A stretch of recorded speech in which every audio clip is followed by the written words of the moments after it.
from around the world. International Rescue.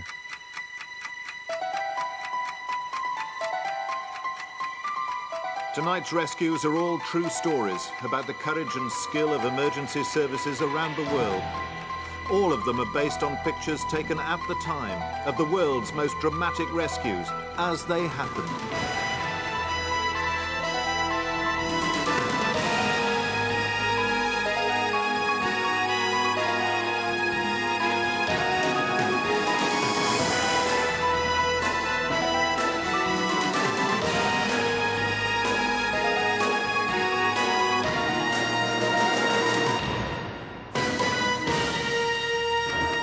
Tonight, from New Zealand, a girl trapped under a blazing petrol tanker. One fireman decides he's not going to let her die. From Las Vegas, they risk their lives to rescue what should have been a corpse. And from the middle of the South Atlantic, the man who videoed his own shipwreck.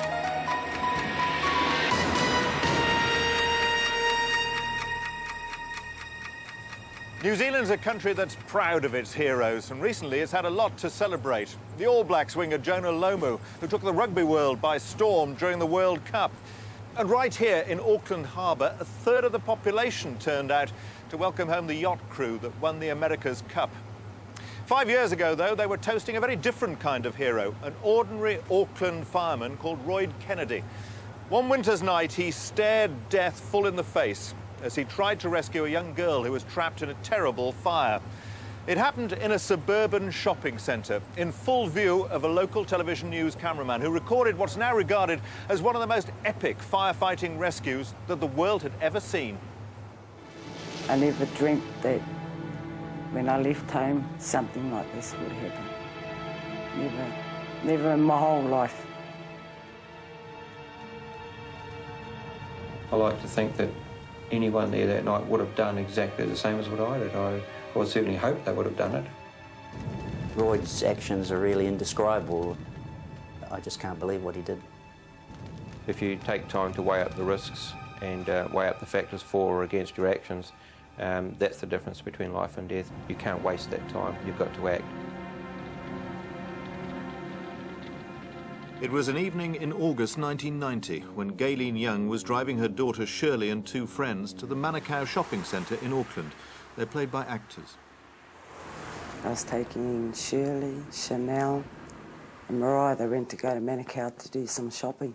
Mum, you were supposed to go in back there. Oh, damn. Look, I'll pull over here. I just pulled on the side to let them out. And then I said, oh, well, I'll see you fellas. Also on the road that night was a tanker carrying 36,000 litres of petrol. I forgot my money. She goes, oh, Mum, I forgot my money. So she come back and she sat in the passenger side. Gayleen couldn't see it, but behind her, the petrol tanker had run into trouble with terrifying consequences. I yelled out to Chanel because I left my money behind. Can you lend Shirley $10?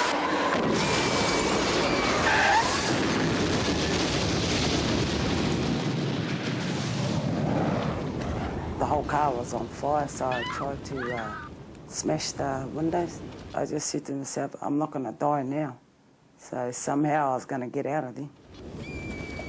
A passerby risked his life to try and get Gayleen out of her car, but there was no sign of Shirley. I don't think you have enough time to think about dying. All you got to do is get out of there. You don't feel the heat.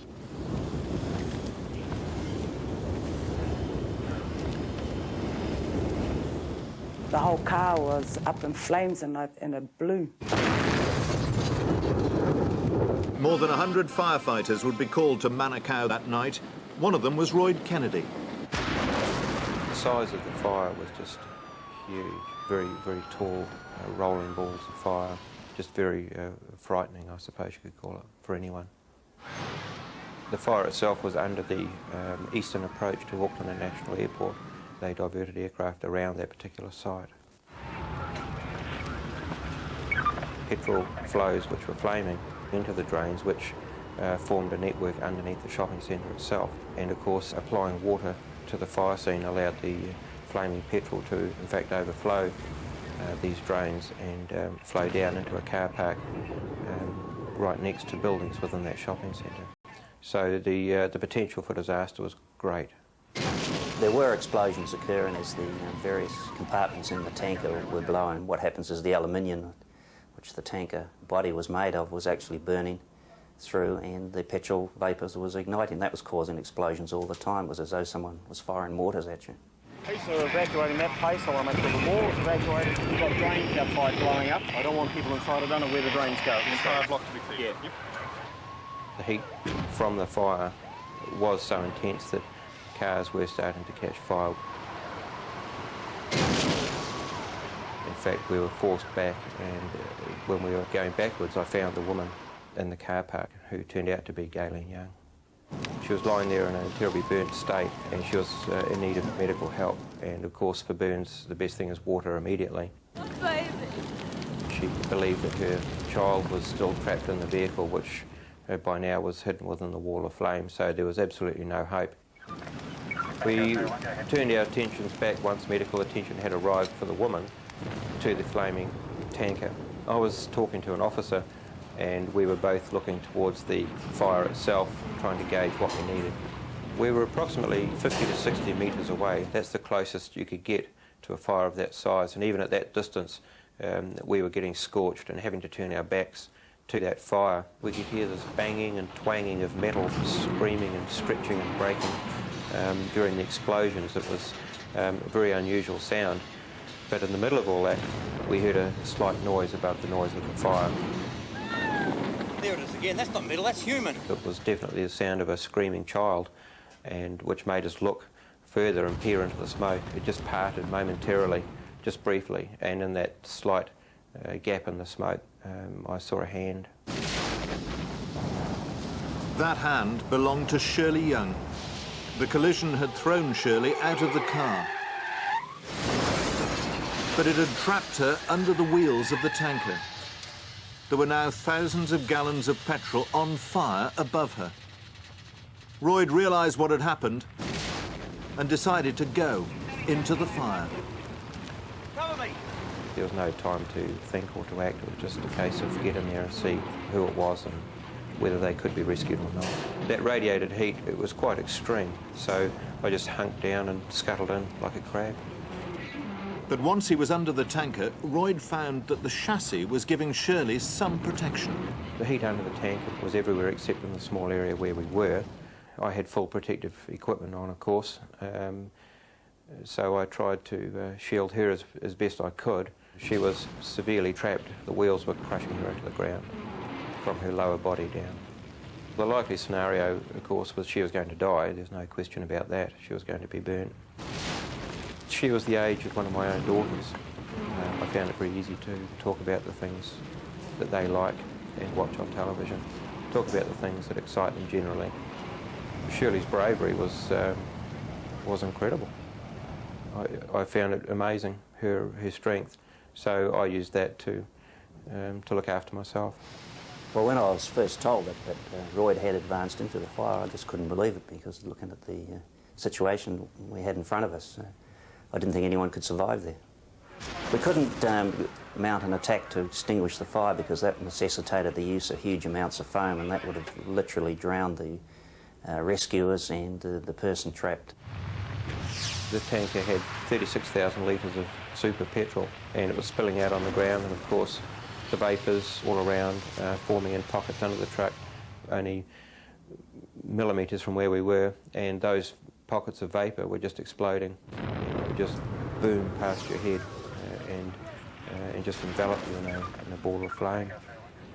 She was badly burnt, and it just frizzled all her hair away, and she was trying to hold it back with her arms. I chose that moment to think, well, it's all over now, so I gave her my helmet to strap it on and pull the visor down just to save her face, because at least when they found her, it'd be a face left. And then I just enveloped her in my arms and coat and tried to wrap her up and waited for it. I was screaming out, "Where's the water?" Where's my water? Where's my cover? Of course you can't hear anything in that noise in a fire that size. I knew without question that the thing would go and that a girl would die as well as myself. I didn't know what was happening outside. I couldn't see anything, and I thought it was all over really for the girl and I, and I just chose that point to accept it. It's an inevitability of ceasing to exist. There's nothing you can do about it, so you accept it in its finality. You accept that it's over, and you wait for it, whatever it is. It's a tremendously calming experience to finally realise that you're going to die. And when you do realise that you are going to die, and there's nothing you can do about it, there's no questioning about the luck or why me, it doesn't even enter into it. Roy didn't know it yet, but outside, Ray Warby was reorganising his men to attempt to rescue. We went on to an offensive attack, which meant I had to move my fire crews around, place them into positions of danger, move them closer to move their hose lines around in a position where they could direct the water streams onto where Roy had disappeared and push the fire away from him. All of a sudden, just a huge blast of cold water just drowned us. I've never felt a feeling of such relief in my life. I don't think I ever will again either. Little by little, the thousands of gallons of water being pumped into the fire began to push the flames back. More help was now on the way. Someone had to go in and find out exactly what Roy was up to, and I thought, well, perhaps that should be me, and I advanced forward. There was a million things going through my mind, and what am I going to do about this? Because at this stage I was still in command, and I had a lot of considerations. My considerations were what would happen if this thing did go. These guys, myself, and the person trapped, we wouldn't be here. I backed out and was able to confer with senior officers who had arrived on the scene at that time.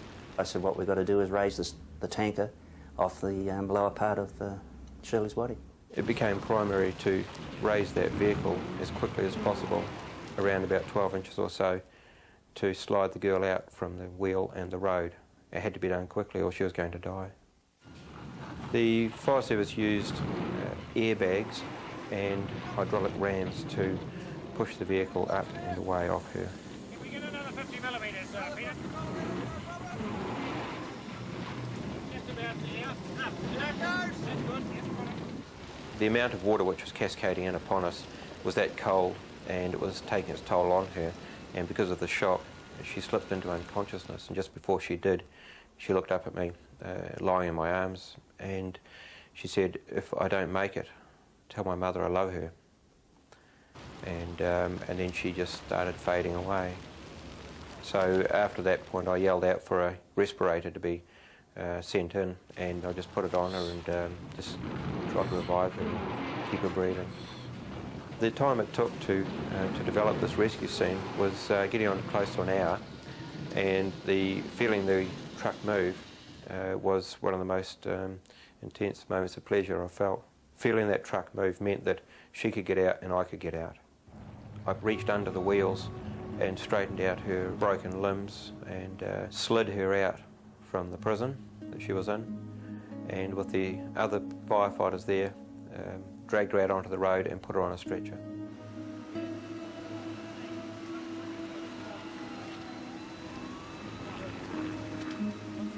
When the girl was on the stretcher, I knew that she was okay. She was in the hands of the ambulance service, and just before she was wheeled away, I bent down and gave her a little kiss on the cheek to let her know that she was in safe hands and she was on her way.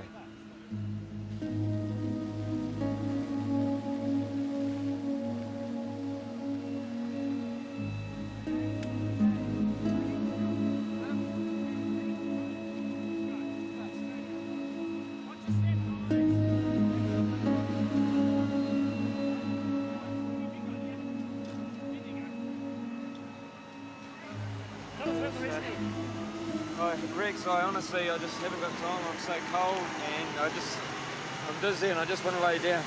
Walking away from a situation, knowing your patient is on a stretcher and away being looked after, having been there for nearly an hour in the petrol fumes and the adrenaline and the cold and the heat, and then to get up and walk away, your head is buzzing, your body is tingling, you can't stop shaking, and you just can't think anything. And at that point, a colleague came up and put his arm around me and just told me I'd done a good job. It's not something that's done often with men in a service such as the fire service. In fact, it's not done at all. So when it is done, it's a pretty special moment, and you think, well, if my guys think I've done okay, well, I must have done okay. And that was enough for me. I woke up and I was just underneath this truck. Thought I was, I don't know, having a bad dream, but I wasn't. I just wanted to get out, but I couldn't move, because every time I moved it would hurt. I couldn't actually feel my legs. I thought I was in a hole, but I wasn't. You know, I was really scared. I didn't know if I was going to get out from under there, and sort of panicking. And I thought that I was going to die.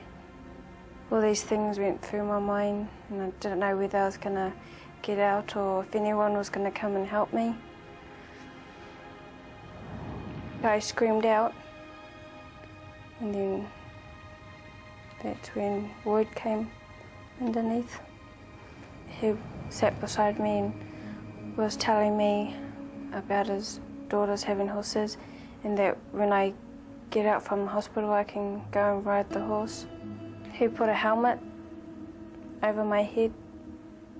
It was really nice, so calm. It was really good what he'd done for me. Yeah, because it put his life in a bad position too. It's a very calming position to be in. If one could be like that 24 hours a day, then it would be the most peaceful existence on earth. I would like to experience it again sometime, but perhaps in not the same circumstances. Royd is unbelievable. He would have given his life for Shirley. If it came to the crunch, he would have stayed there. He would have gone with her. He's my best mate. Today, Shirley has made a good recovery, despite losing the lower part of her right leg in the accident. She's a happy teenager with a bright future. I just forgot all about it, so I can just get on with my life and just have my life as normal again. Royd became a national hero, Man of the Year and the George Medal. But he found professional jealousy too, and it was impossible to live with. You're always either pointed out or introduced as the man that did this, and it does get a bit tiresome, but the point is it's New Zealand's history, and I can't ignore that. I represent the fire service, so of course I give it my best shot wherever I go, but it has had a major detrimental effect on my career. It's what they call the tall poppy syndrome. You stick your head above everyone else's, either being different in any way. For whatever reason, you're cut down. And unfortunately, I never asked to be in this situation. It happened, but it's not seen in a favourable light, perhaps by colleagues, and they soon let you know it. And in fact, my career, I would say, was finished because of it. I resigned from the service shortly.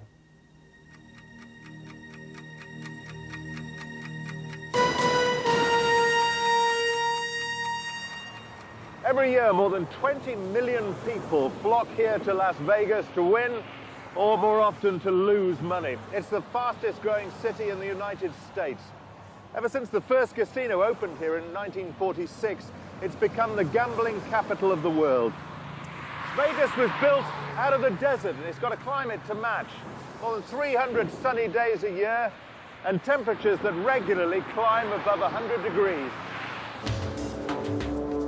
Welcome to fabulous Las Vegas, the entertainment capital of the world.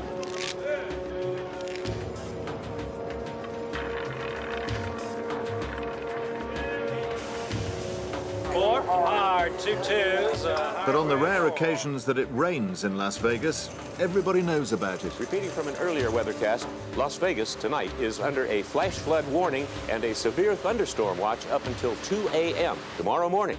And there are a lot of places that are totally deluged and underwater. Here are just a few of them. Charleston Underpass is completely flooded. We live in the driest county in the driest state in the 48 contiguous states. When we do get a rain, this is desert. It's the middle of the Mojave Desert. When we get a rain, it is a deluge. Our rainfall annually is just under 4 inches. Now, that's for an entire year. On the particular occasion of which we speak, there was almost 2.5 inches of rain in a 36-hour period. We had tremendous amounts of flooding all over the Las Vegas Valley. We warn people constantly, do not try to walk through an area covered by water that you do not know the depth, or don't try to drive through it. We lose on an average of 3 to 4 people a year by drowning in flash floods. The continuing storm has brought the fire department of Las Vegas another incident to deal with. This time it turned Jeep in one of the flood channels close to Washington Avenue. When we pulled up, we saw the Jeep overturned. We just saw the undercarriage and the 4 tires. And we weren't even sure if anyone was in the Jeep.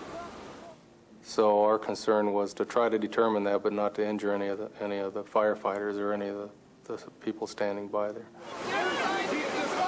I felt at the time the best way to determine that would just be to go to the side of the Jeep, reach in there, and if we could feel somebody, fine, then we'd know. But because of the conditions, the coldness of the water, the swiftness of it, it was all I could do to maintain my footing.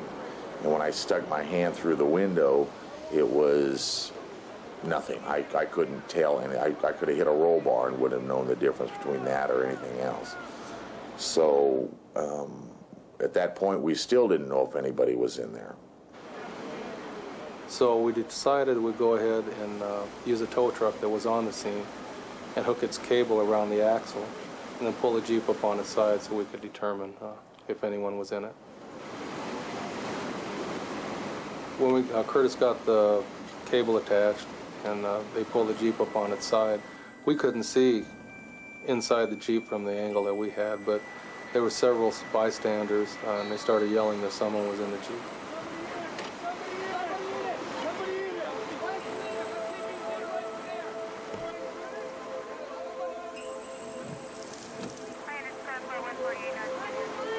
There was never a doubt in my mind once I saw that we had a victim that we weren't going to attempt resuscitation efforts. It was just a matter of how long it took to get him out and how we were going to do it.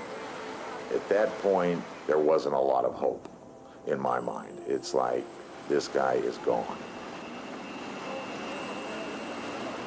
I was able to grab around the waistline, grab the belt, and then start trying to pull him free there. That's when I determined that he was really wedged in there pretty well. At this point, I was thinking, if we get him free, what are we going to do? So we stopped trying to free him. By now, they reckon that the body had been underwater in the culvert for at least half an hour. It was trapped beneath the steering wheel. Once Curtis tied him, he come right across real fast. Perry Hort decided to risk his own life for a life that had probably already been lost. The next thing I knew, I was just in the water.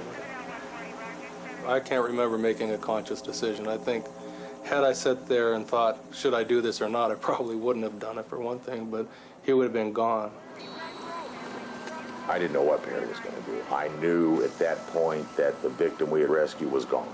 Even if he had him, he couldn't keep him and survive. He couldn't get through that water carrying somebody. So I figured the effort was gone. You know, this victim was going to get washed down the channel and we'd find him down at a storm drain someplace. Help me! I wrapped my legs around him. It was hard for me to hold on to him with the force of the river. So I was concerned. I didn't know if I was going to be able to hold on to him or not. I was still trying to concentrate on holding on to him, but they grabbed him they got in there and they could grab a hold of him and they pulled him out from under me, but when they did that, they pulled my legs out from under me too. So then I had my arm kind of wrapped in through the rope and my legs were dangling down the stream and I had no control. I couldn't even move. The water was the force was so powerful that it had a hold of me.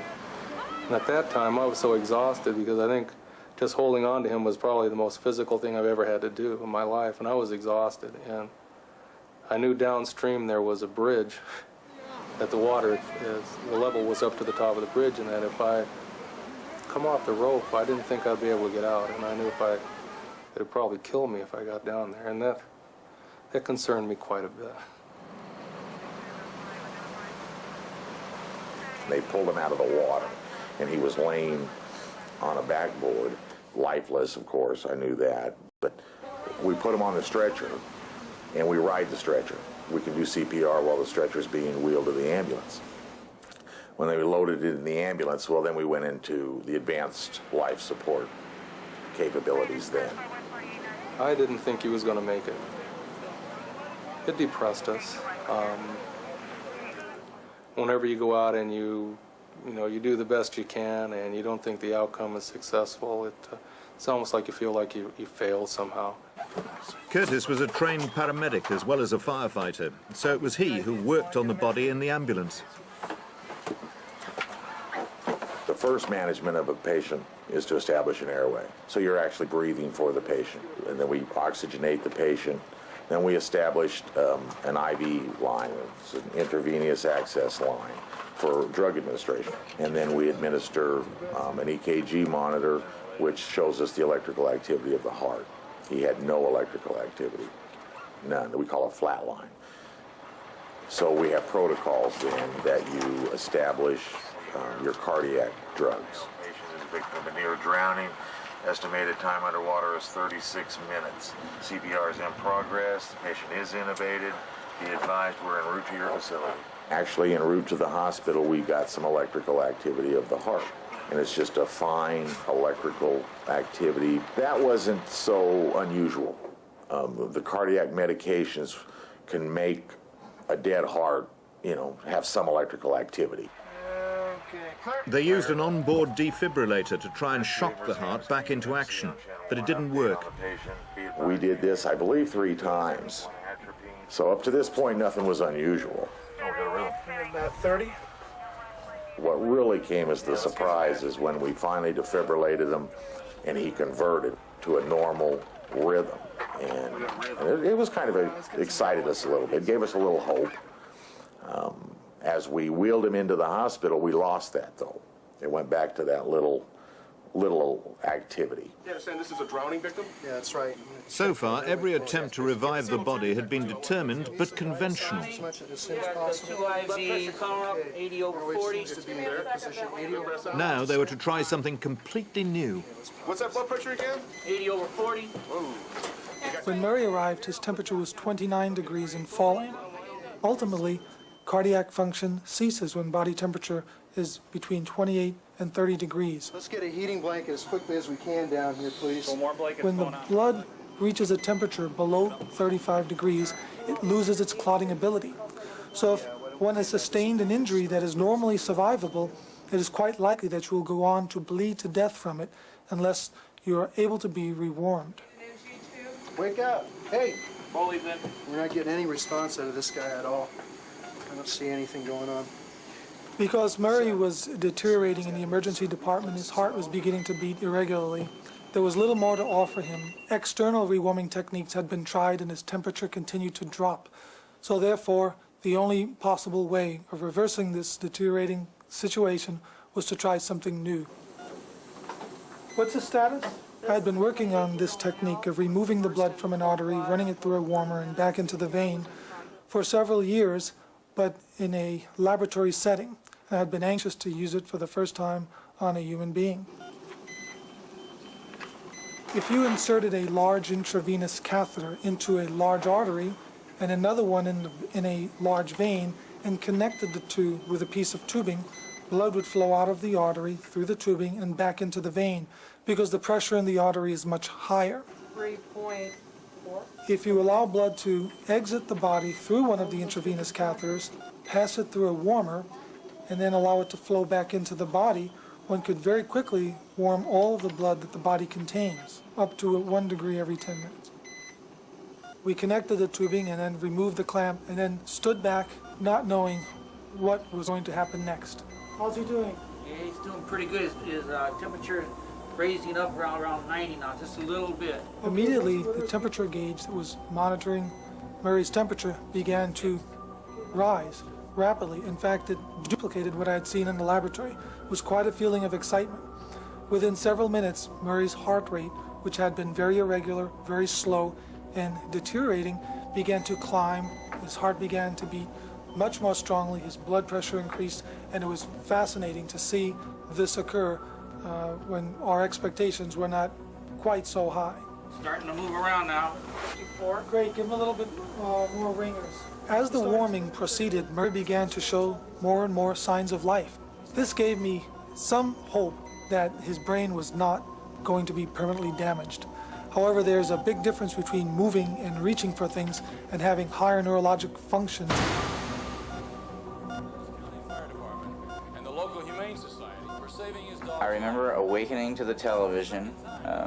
They left the television on for auditory stimulation for me. And I remember waking up and looking up at that television monitor and seeing my Jeep in the water, or at least would look to be my Jeep in the water. And then later on I saw what looked to be my shoes on my legs. And that was quite an eerie feeling because it hadn't been explained to me why I was laying in this bed, and yet I was seeing it happen. There again, I thought I was in a dream state, but it was definitely reality. Hey, how you doing? How you doing, Murray?